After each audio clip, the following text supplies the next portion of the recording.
Hey employees, welcome back to the channel. Today we're going to take a break from all the negativity surrounding Kiwami 3 and do something a little more fun. In this video I want to go through what I want to see in Kiwami 3. Basically I'm just going to talk about what I want in regards to the gameplay and story. I even asked you guys what you want in Kiwami 3 besides the obvious. So sit back, relax, and let's get right into it. Before I begin, I just want to shout out my one and only sponsor, TatoGod132, you fucking dick. Anyways, enjoy the video.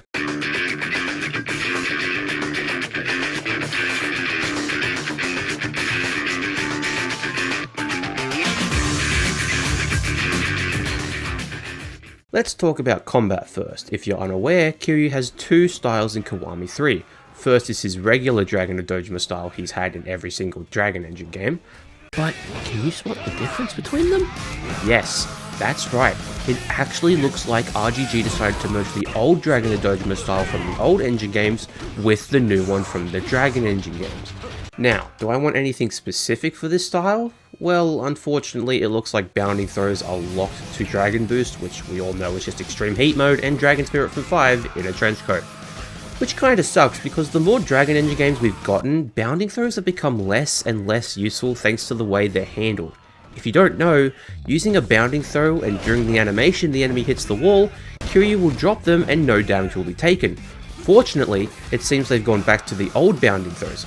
Unfortunately, I hazard to guess that they take heat, and we can't infinitely bounding throw enemies like we can in 5.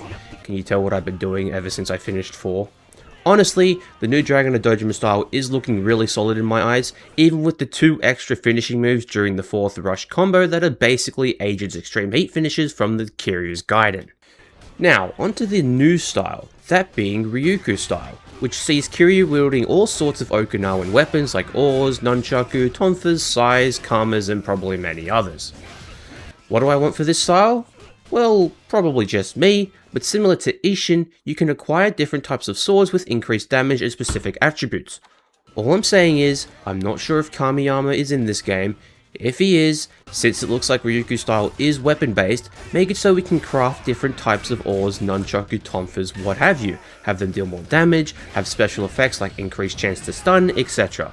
Now, let's talk about general exploration. Oh look, the segway's back. We've had the segway in like, 2 games already? Why go with the segway when they could have brought back the skateboard from Lost Judgment? Imagine skating around Okinawa and Kamurocho. Personally, I think the skateboards are better just because it has a heat action associated with it. Now let's discuss the other controversial issues with Kiwami 3 besides a certain someone. It's one heat bar and the upgrade system. I'll say it again. I think Yakuza 4 has the best upgrade system in the entire series.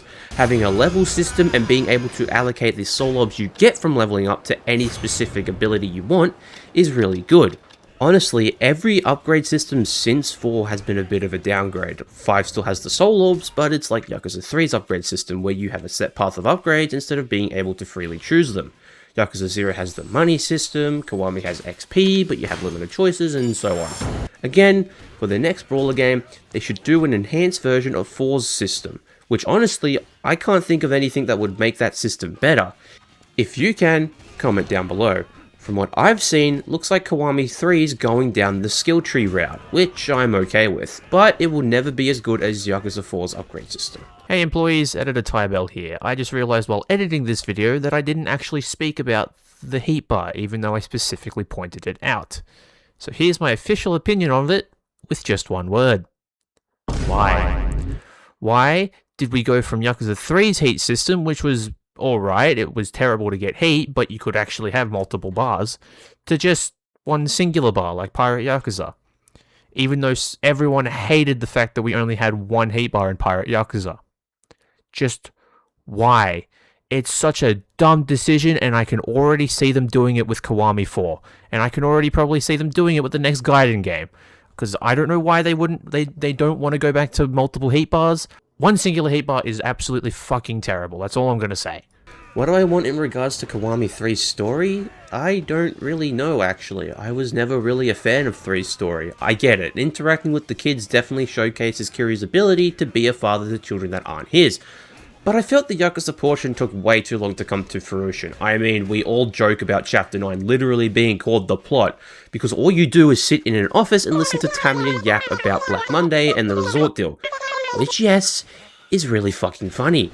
But doing multiple playthroughs of 3 and getting through that section is just tedious. Though, why would you do more than one playthrough of 3, considering 4 is much better? I do like that the kids are getting their own sort of side activity, letting Kiryu embrace his fatherhood. Just please, RGG, if I'm going to put hours and hours into doing whatever these kids want, it better be fucking worth it. The Cabaret and Real Estate Royale from Zero was so cool because you actually got something unique from finishing them. Each character got one additional style. If all we get is some XP and items, it's definitely a waste of potential.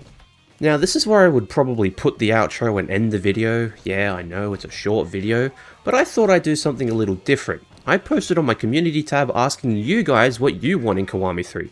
Let's go through them, shall we? I want the closet system from Pirate Yakuza back. I'm not sure if it's been confirmed, if it's returning or not though.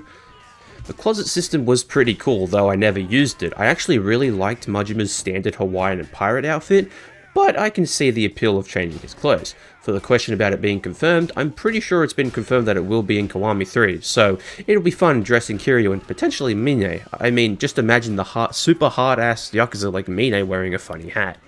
I want them to not mess with the story too heavily. With how they've reintroduced some of the previously deceased characters in recent games, I'm a bit worried about what they're going to do regarding character deaths.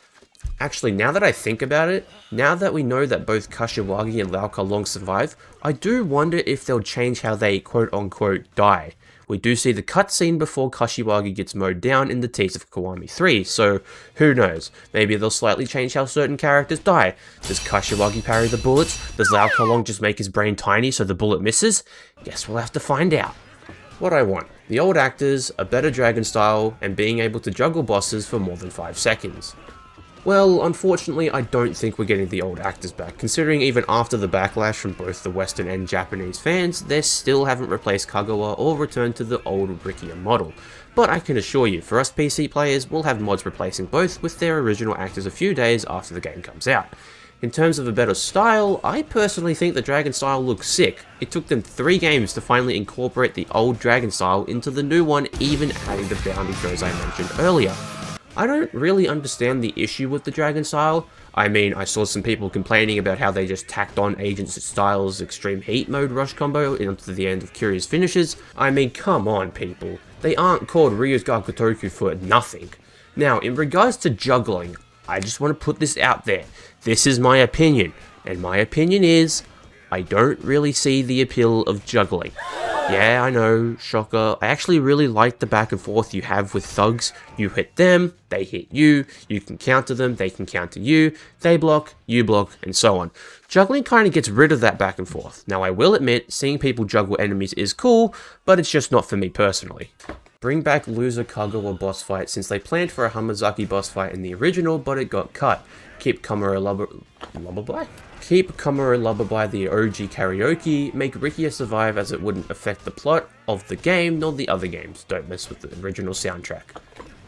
I think it would be interesting to have a Hamazaki fight this time around, as he was barely there in the original 3. He was teased as this big bad Yakuza guy, only to be seen talking to Majima, eating Pekin duck, then stabbing Kiryu. It's kind of in the sense of Eiji from Infinite Wealth. Was revealed to be a villain, but we never actually see his downfall, very similar to Hamazaki. It does seem like we're going to be getting more scenes with Hamazaki, as we see him talking with Rikia in one of the cutscenes shown. Now, on the topic of karaoke, I feel like they wouldn't get rid of Kamurocho Lullaby, although I am kind of scared about how they'll do it with the English dub.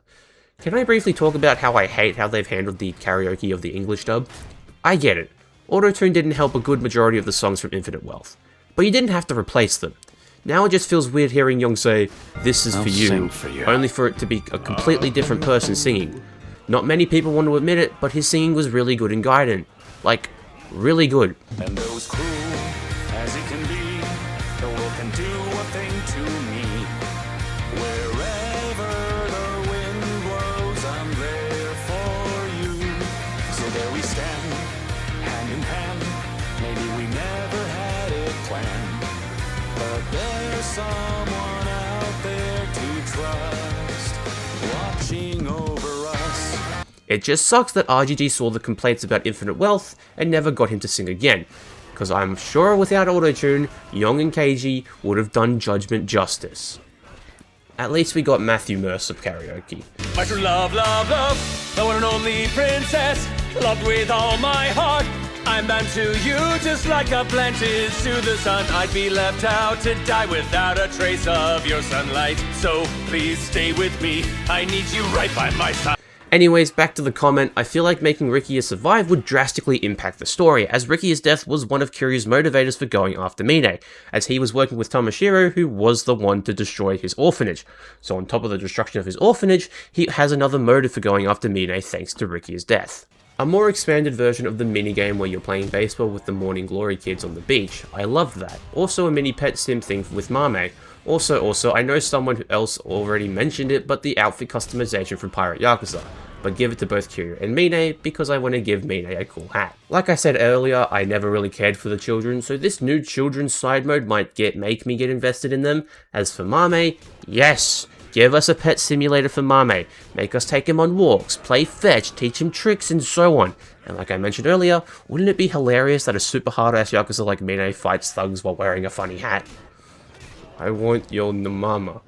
I mean, we had to at least have one funny comment. But yeah, I want more Mame. He's a cute little doggy. With that, employees, I thank everyone who commented what they wanted on that community post, and I thank you for watching all the way through. Shout out to my one and only sponsor again, TatoGod1324. Dickhead. I hope you enjoyed this video. I know we're all a bit all over the place thanks to the controversy, but I wanted to do something a little more fun and get you guys involved. I will probably still buy and play Kiwami 3. Shocker, I know, I can separate the art from the artists, I can still heavily disagree with them hiring a sex pest, but still love the games. Again, thanks for watching, like, comment, and subscribe to the channel, and I'll see you employees in the next one. Adios!